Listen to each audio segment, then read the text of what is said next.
Hi guys, నేను ఇవాళ ఒక క్విక్ అండ్ ఈజీ రెసిపీ చూపించబోతున్నాను అనమాట. అదేంటంటే మార్నింగ్ మనకి బాక్సులు ప్యాక్ చేసినప్పుడు వెజిటేబుల్స్ అవి లేకపోతే కనుక ఈ విధంగా క్విక్ అండ్ ఈజీగా కిచిడి ఎలా తయారు చేసుకోవాలో చూపిస్తున్నాను. దానికోసం నేను ఒక కప్పు రైస్ అయితే తీసుకున్నాను.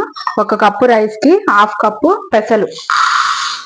ఇది హెల్త్ కూడా చాలా మంచిది.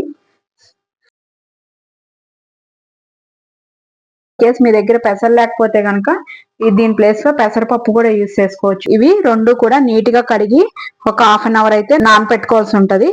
ఫస్ట్ అయితే నేను వీటిని కడుక్కుంటాను. ఇదిగోండి, నేనైతే కడిగేసుకుని పక్కన పెట్టేసుకుంటున్నాను. ఇప్పుడు కుక్కర్ పెట్టుకొని గ్యాస్ అయితే వెలిగించేసుకుందాం. వేసుకుని దానికి సరిపడా ఆయిల్ అంటే ఒక 3 స్పూన్స్ ఆయిల్ అయితే పోస్తున్నాను నేను. ఆయిల్ అయితే హీట్ ఎక్కిపోయింది. 2 లవంగాయలు, ఒక చిన్న దాల్చిన చెక్క ముక్క, 2 బిర్యానీ ఆకులు వేసుకుంటున్నాను.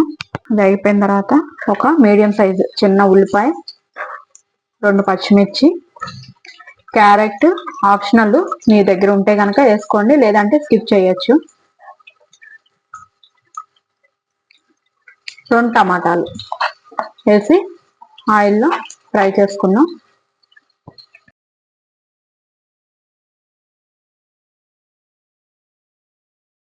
నేను ఒక కప్పు రైస్కి ఒక స్పూన్నర సాల్ట్ అయితే వేసుకుంటున్నాను. ఒక పావు స్పూను పసుపు, ఒక అర స్పూను గరం మసాలా. ఎక్కువగా మగ్గాల్సిన అవసరమే ఉండదు, ఎందుకంటే మళ్ళీ రైస్తో పాటు కుక్కర్లో కుక్ అయిపోతాయి కాబట్టి సరిపోతుంది. అయిపోయిన తర్వాత మనం ముందుగా నానబెట్టుకున్న రైస్ పెసరపప్పు ఉంది కదా, ఇందులో నేను కప్పు వాటర్ అయితే పోసాను. మిగతాది పెసర్లో పోసేస్తాను. మనం మామూలుగా పెసలు కనుక నానబెట్టుకుంటే 1కి 1.5 పోస్తే సరిపోతుంది. కానీ ఇక్కడ మనం తొందరగా చేసేసుకుంటున్నాం కాబట్టి 1కి 2 వాటర్ అయితే పోయాల్సి ఉంటుంది. పోసి మొత్తం కలుపుకొని కుక్కర్ పెట్టేసుకుందాం.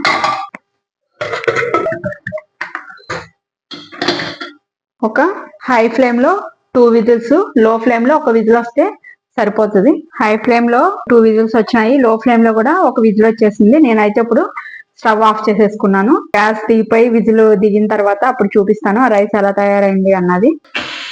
విజిల్ అయితే దిగిపోయింది.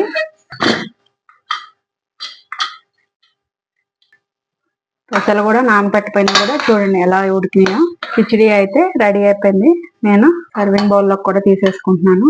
Quick and easy recipe moong dal khichdi అయితే రెడీ అయిపోయింది. మీరు కూడా తయారు చేసుకుని టేస్ట్ నాకు ఎలా ఉందో నాకు కామెంట్ రూపంలో చెప్పండి.